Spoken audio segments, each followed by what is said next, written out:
요나서는 짧은 책입니다. 하지만 주일학교를 다닌 성도들이라면 요나 이야기를 자주 많이 들었기 때문에 우리에게 매우 익숙하고 유명한 이야기입니다. 요나는 선지자죠. 선지자는 어떤 사람이냐? 하나님의 부름을 받아 하나님의 말씀을 사람들에게 전하는 사람입니다. 특별한 사람이죠. 우리가 구약 성경을 통해서 선지자들을 보면 선지자들은 대체적으로 하나님의 명령에 순종하고 하나님의 명령을 따라 사명을 잘 감당하는 것을 볼 수가 있습니다. 그런데 요나는 좀 특이해요. 하나님께 반항하고 하나님의 명령을 거부하고 또 하나님께 항의하고 따지고 하나님께 불만을 표현하는 매우 독특한 선지자임을 알 수가 있습니다. 우리가 오늘 요나서를 통해서 하나님은 어떤 분이신지를 다시 한번 깊이 생각하게 되는데요. 저는 요나서 말씀을 통하여 하나님의 뜻이 무엇이고 하나님이 무엇을 원하시는지를 분명히 알 수 있기를 바랍니다. 자, 요나서를 우리가 이해하기 위해서 1장부터 잠깐 말씀을 살펴보겠습니다. 1장 1절에 보면 여호와의 말씀이 아미떼의 아들 요나에게 임하였습니다. 다시 말하면 하나님께서 요나를 선지자로 쓰시기 위해서 부르셨다는 것입니다. 하나님께서 요나에게 어떤 명령을 내리셨습니까? 2절을 한번 같이 읽어보겠습니다. 시작. 너는 일어나 저 큰 성읍 니느웨로 가서 그것을 향하여 외치라. 그 악독이 내 앞에 상달되었음이니라 하시니라. 하나님께서 큰 성읍 니느웨로 가서 하나님의 말씀을 선포하라고 요나에게 명령을 하셨습니다. 니느웨 성은 어떤 성이냐? 당시 세계를 지배하고 있는 강대국 아수르의 수도를 가리킵니다. 그러니까 지금으로 말하면 미국과 같은 나라입니다. 강력한 힘을 가지고 주변 나라를 정복하고 짓밟고 빼앗아서 주변 나라를 꼼짝 못하게 하던 그 강대국의 수도가 니느웨입니다. 그런데 그들의 악독을 하나님이 보시고 드디어 심판을 하시겠다고 요나 선지자를 통하여 말씀을 하신 겁니다. 그러면 보통 선지자 같으면 그 하나님의 명령에 순종하여 니느웨로 가서 너희의 악독이 하나님 앞에 상달되었다 이렇게 선포할 텐데 요나는 어떻게 합니까? 3절에 보니까 여호와의 얼굴을 피하려고 일어나 다시스로 도망을 가려고 합니다. 이스라엘 땅에서 니느웨는 동쪽에 있습니다. 그러면 다시스는 어디냐? 스페인입니다. 서쪽으로 한참 지중해를 건너서 지중해 끝에 있는 나라죠. 정반대로 도망가겠다는 겁니다. 하나님의 명령을 따르지 않겠다는 것이죠. 그런데 그가 욥바라는 항구에 가서 다시스행 배를 탔지만 하나님께서 그가 다시스로 도망가지 못하도록 어떻게 합니까? 큰 풍랑을 만나게 해서 결국 요나가 사람들에 의하여 바다에 빠뜨려지게 됩니다. 그래서 그는 도망가겠다는 모든 계획이 실패되고 심지어 바다에 빠져 목숨을 잃을 뻔하게 됩니다. 그런데 하나님께서 물에 빠진 요나를 기적처럼 살려주시는데 어떻게 살려주시느냐? 큰 물고기 뱃속에 들어가게 하신 거예요. 그래서 그곳에서 무려 사흘 동안 있게 되는데 요나가 하나님의 명령을 어기고 다시스로 도망가려고 했고 그 결과 그가 바다에 빠져 물고기 뱃속에 3일 동안 있으면서 그는 하나님의 명령을 어긴 것이 얼마나 잘못된 것인지 깨닫게 돼요. 그래서 그가 물고기 뱃속에서 하나님 앞에 회개하며 기도합니다. 자신의 잘못을 인정하고 이제 내가 하나님만 따르겠습니다 라고 그가 기도를 했을 때 하나님께서 드디어 그를 물고기 뱃속에서 꺼내주시고 다시 하나님의 명령을 따를 수 있도록 기회를 주시는 것을 보게 됩니다. 그것이 3장이에요. 자, 3장으로 한번 가보겠습니다. 여호와의 말씀이 두 번째로 요나에게 임하니라 이르시되. 자, 2절 한번 읽어보겠습니다. 시작. 일어나 저 큰 성읍 니느웨로 가서 내가 네게 명한 바를 그들에게 선포하라 하신지라. 우리가 요나서를 보면서 하나님은 요나에게 어떻게 하시느냐? 하나님께서 요나에게 화를 내시지 않습니다. 그를 비난하지 않아요. 그를 징계하고 그를 처벌하지 않습니다. 요나서를 통해서 우리가 만나게 되는 하나님은 어떤 하나님이냐? 인내하시는 하나님. 그러나 하나님께서 요나에게 어떤 명령을 내렸느냐면 죄악이 가득한 니느웨 성을 심판하시겠다고 하나님께서 요나에게 명령하신 것입니다. 명령하셨거든요. 그런데 하나님의 도구로 쓰임받는 요나는 그가 하나님의 명령을 거부하고 다시스로 도망가려고 했지만 하나님은 요나를 책망하거나 요나를 미워하거나 요나를 심판하지 않고 요나에게 다시 기회를 주시는 것을 보게 됩니다. 그러니까 하나님이 쓰기로 작정한 하나님의 사람을 하나님은 결코 포기하지 않으신다는 것을 요나를 통해서 우리는 알게 됩니다. 인내하시는 하나님, 그가 택한 하나님의 사람을 버리지 않고 어떻게 해서든지 그를 들어서 쓰시는 하나님. 우리가 신약에서 요한복음에서 예수님과 베드로의 관계를 통해서도 그것을 우리가 볼 수 있었습니다. 베드로가 낙심하고 절망하여 갈릴리로 돌아가서 물고기를 잡았을 때 예수님은 그곳까지 찾아가서 베드로를 위로하고 격려하시잖아요. 베드로는 염치가 없었습니다. 내가 무슨 자격으로 예수님의 제자로 살 수 있겠어? 이렇게 생각하고 있을 때 너 잘못한 거, 너 실수한 거, 나를 부인한 거 내가 따지지 않겠다. 묻지 않겠다. 나를 사랑하는 마음 그거 하나면 된다. 네 안에 있는 나를 향한 그 사랑 그것을 회복해야 된다. 그러면 돼. 사랑이면 돼. 이렇게 예수님께서 말씀하셨잖아요. 그런데 오늘 본문에 보니까 요나에 대해서도 하나님은 인내하시면서 포기하지 않고 그를 쫓아가서 다시 그를 하나님께로 돌아오게 하십니다. 그래서 두 번째로 요나에게 임하셔서 뭐라고 말하느냐면 니느웨로 가서 내가 네게 명한 바를 그들에게 선포하라 이렇게 말씀하셨습니다. 그래서 3절에 보면 요나가 어떻게 합니까? 여호와의 말씀대로 일어나서 니느웨로 갔습니다. 여러분, 하나님께서 다시 기회를 주셨을 때 그 기회를 우리가 놓치지 말아야 되겠습니다. 우리가 잘못할 때도 있고 실수할 때도 있고 하나님의 명령에 불순종하여 하나님을 거역할 때도 있지만 하나님 우리를 불쌍히 여기시고 사랑하셔서 다시 기회를 주셨을 때 그때도 우리가 계속 하나님을 거부하고 하나님을 멀리 한다면 어떻게 되겠습니까? 요나는 자신의 잘못을 인정하고 두 번째 그에게 명령했을 때 그 명령에 순종합니다. 그래서 요나가 4절에 보면 하루 동안 다니면서 하나님의 말씀을 선포해요. 3절에 보니까 니느웨라는 성은 얼마나 크냐면 사흘 동안 걸을 만큼 큰 성이었습니다. 그런데 하루만 하나님의 말씀을 전했어요. 무엇이라고 전했느냐? 4절에 보니까 이렇게 요나가 외쳤습니다. 40일이 지나면 니느웨가 무너지리라. 40일이 지나면 니느웨는 하나님의 심판을 받아 멸망할 것이라는 말씀입니다. 3일을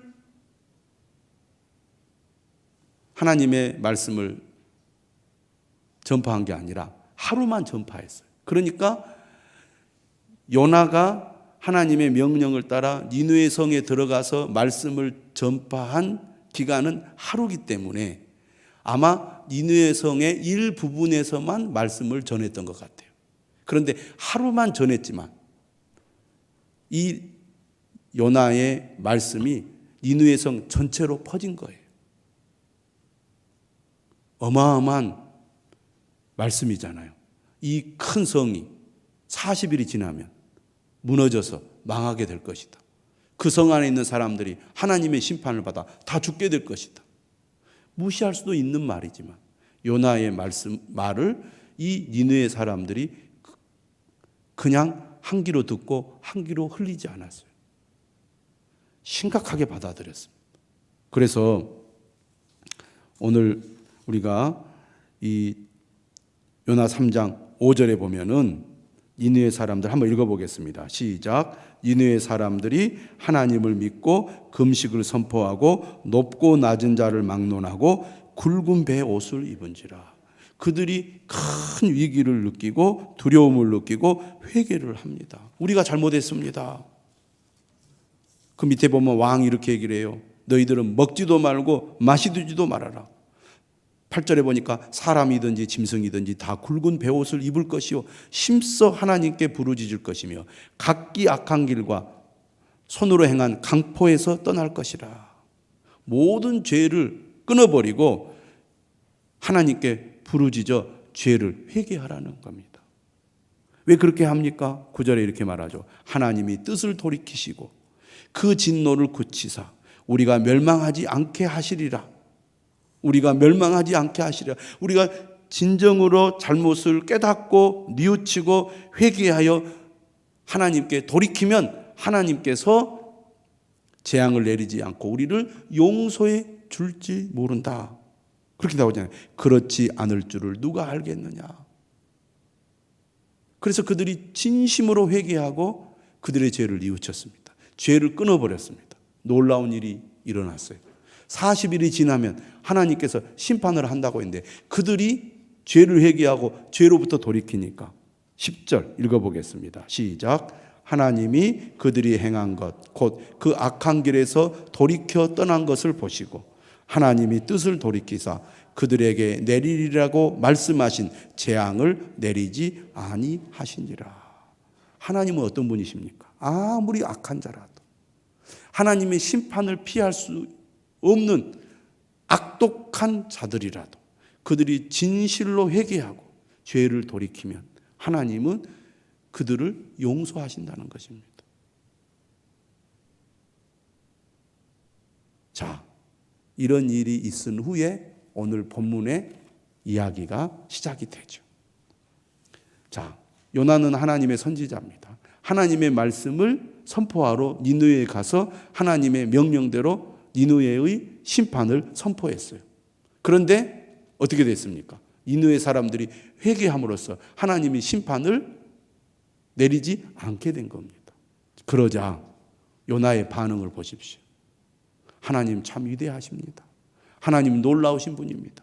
이렇게 악한 죄인도 회개하면 용서해 주시는 참으로 위대하고 좋으신 분입니다. 하나님을 찬양합니다. 그래야 되지 않을까요?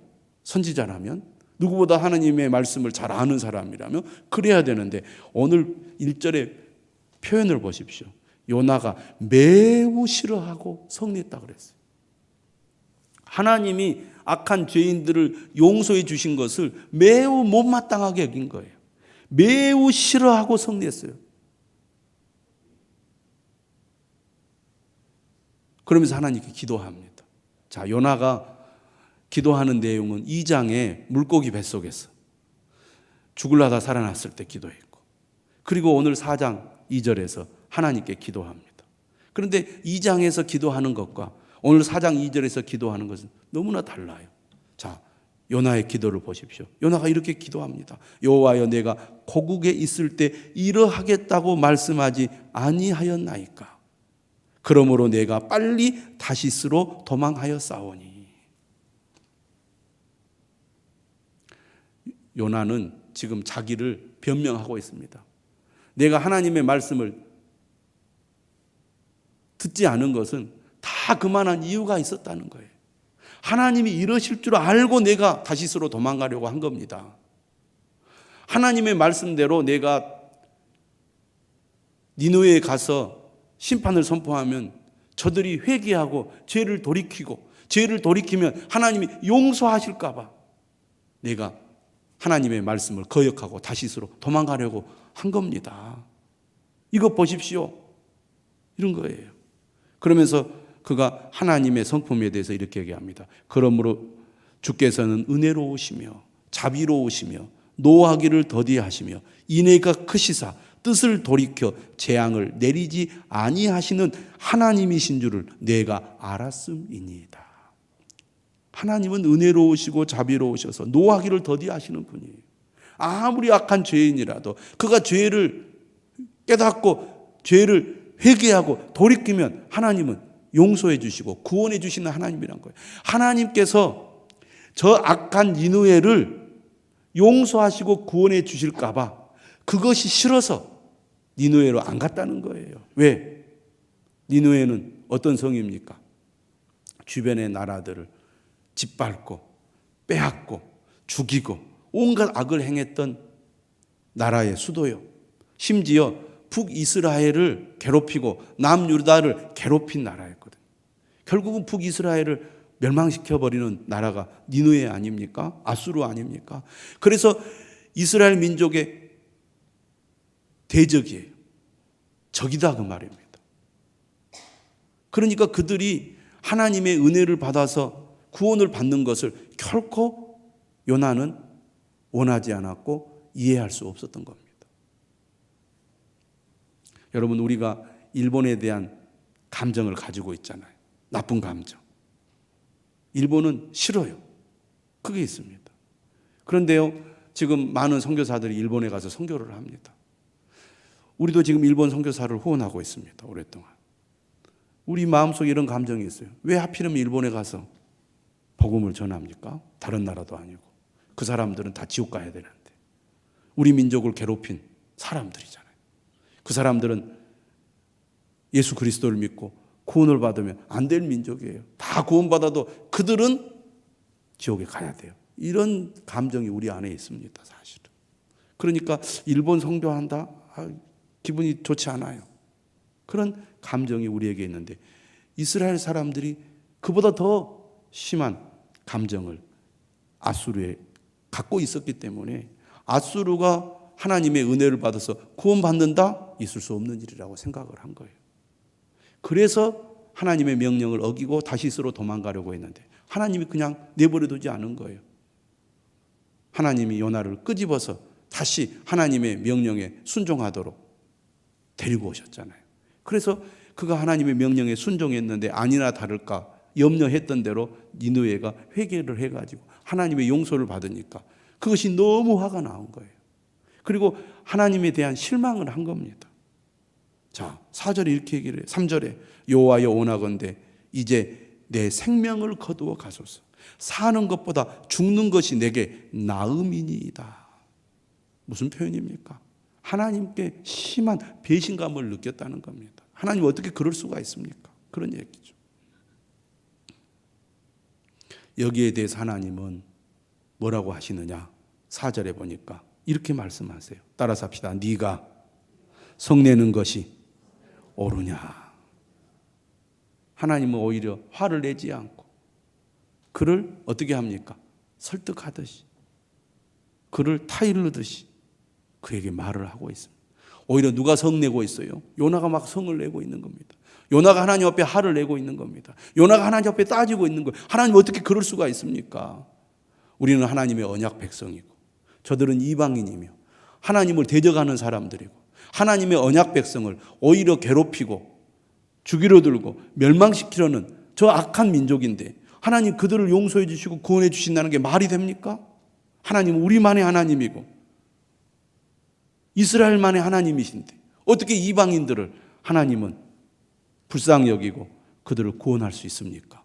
이런 생각을 요나는 갖고 있었습니다. 그런데 아니나 다를까 하나님께서 니느웨를 용서하시고 구원해 주시니까 심한 배신감을 느끼고 차라리 나를 죽여달라고 내가 살 이유가 없다고 그렇게 하나님 앞에 반항을 하는 겁니다. 그러니까 하나님이 타이르듯이 말합니다. 네가 성내는 것이 옳으냐. 5절은 배경이 바뀝니다. 성읍에서 나가서 그 성읍 동쪽에 앉아서 거기서 자기를 위하여 초막을 짓고 그 성읍에 무슨 일이 일어나는가를 보려고 그 그늘 아래 앉아 있었습니다.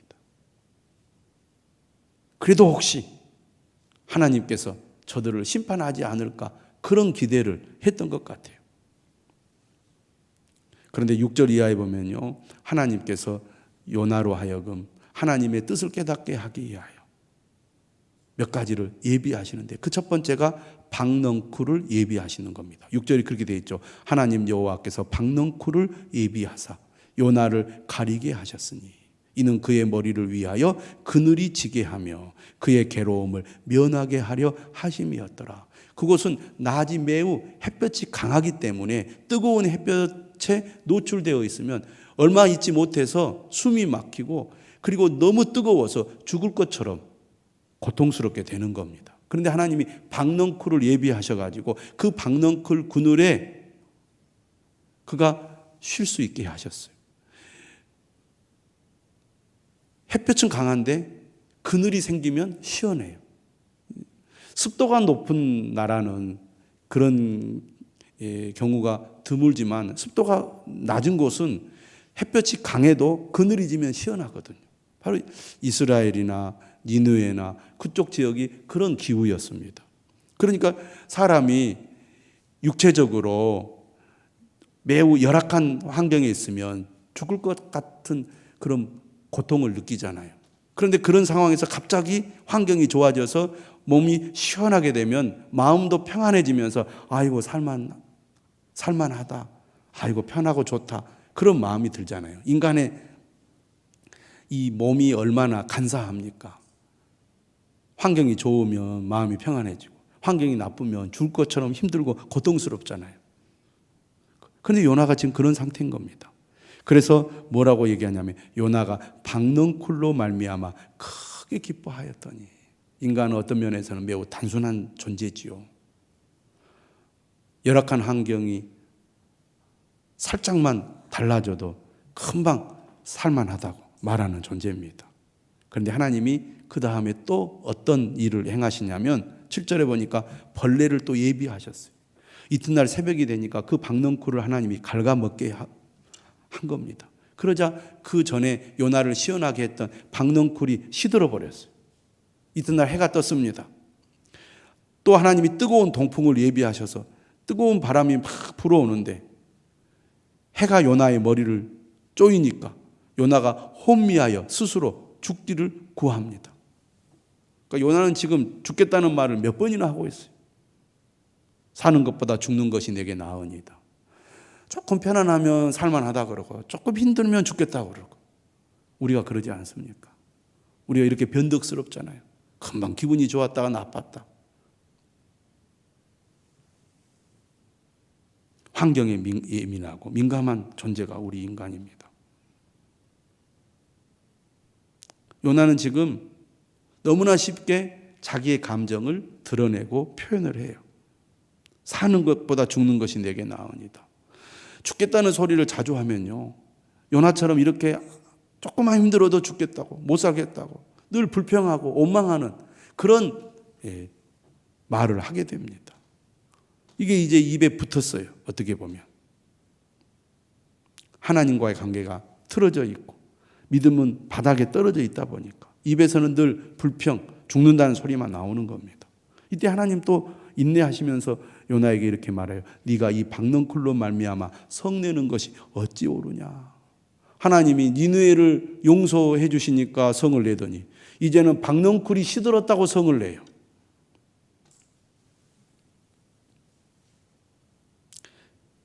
이 일들을 예비하면서 이제 요나가 이렇게 대답을 하죠. 내가 성내어 죽기까지 할지라도 옳으니이다. 하나님을 향하여 막 항의를 하고 하나님께 반항하는, 마치 그냥 사춘기 자녀들이 부모에게 대들듯이 그렇게 요나가 하나님 앞에 화를 내고 있습니다. 그러자 하나님께서 이렇게 10절에서 말씀하시는 거예요. 네가 수고도 아니하였고 재배도 아니하였고 하룻밤에 났다가 하룻밤에 말라버린 이 박넝쿨을 아꼈거든. 그러니까 요나가 지금 화가 난 것은 그 자기를 시원하게 했던 박넝쿨이 시들어 버리니까 화가 난 거잖아요. 이튿날에도 박넝쿨이 시들지 않고 그대로 있었다면 요나의 몸과 마음을 시원하게 해줬을 텐데 그 박넝쿨이 시드니까 그게 너무 아까운 거예요. 그래서 화가 난 겁니다. 너는 이 박넝쿨이 시들었다고 그렇게 아쉬워하고 화를 내면서 박넝쿨을 아끼느냐.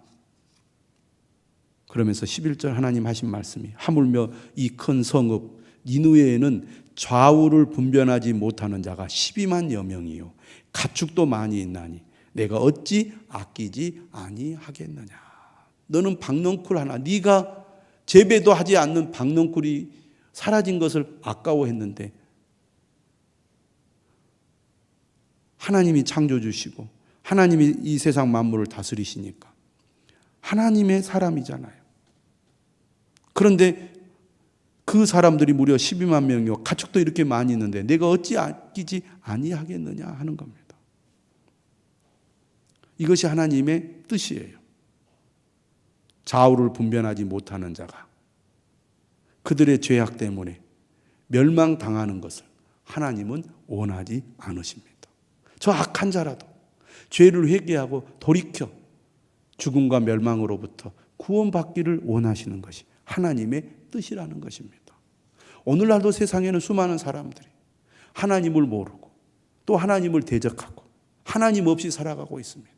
하나님은 그들이 죄로부터 돌이켜 하나님께로 가까이 나아가 하나님을 믿고 따르기를 원하고 있습니다. 영원한 멸망의 길로 가지 아니하고 참된 구원을 받아 영원한 생명을 얻기를 원하고 계신다 그 말입니다. 그것이 하나님의 뜻입니다. 그런데 요나는 매우 이기적이었어요. 자신만 평안하면 되는 거예요. 또 더 나아가 우리 민족만 하나님의 선택을 받은 민족이기 때문에 우리 민족만 잘 되고 우리 민족만 구원받으면 된다는 매우 편협한 사고를 가지고 있었습니다.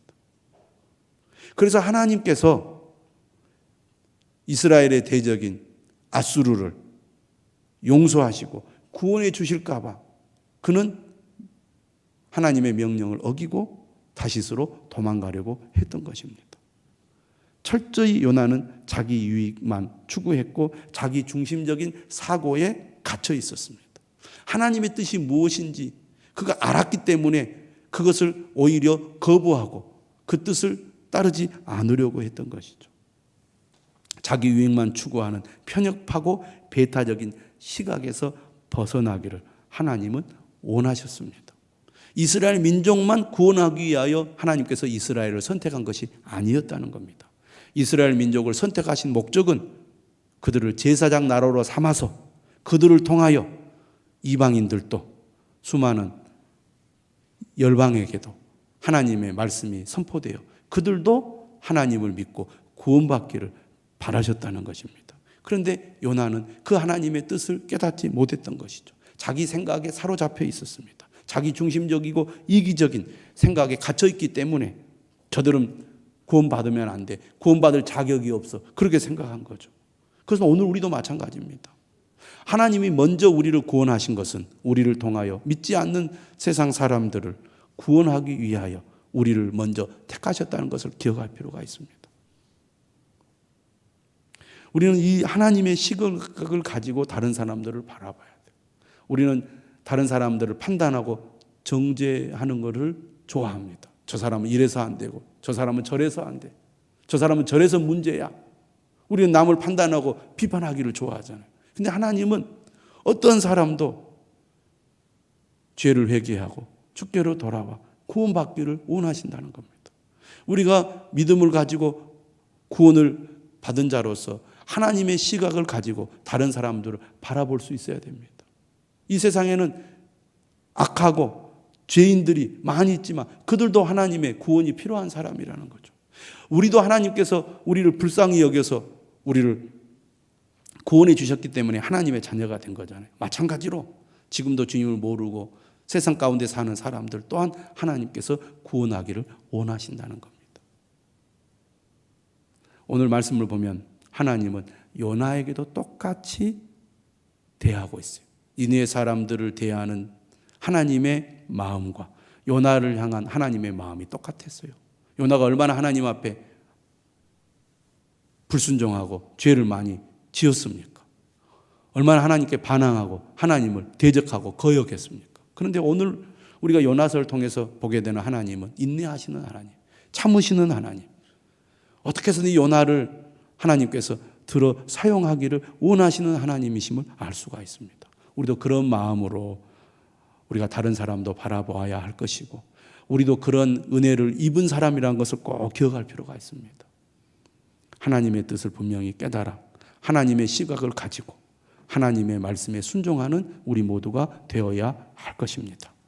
주님의 시각을 가지고 믿지 않는 많은 영혼들을 주께로 인도하기 위하여 기도하고 힘쓰는 저와 여러분들이 되시기를 주님의 이름으로 축원합니다. 우리 다 같이 찬송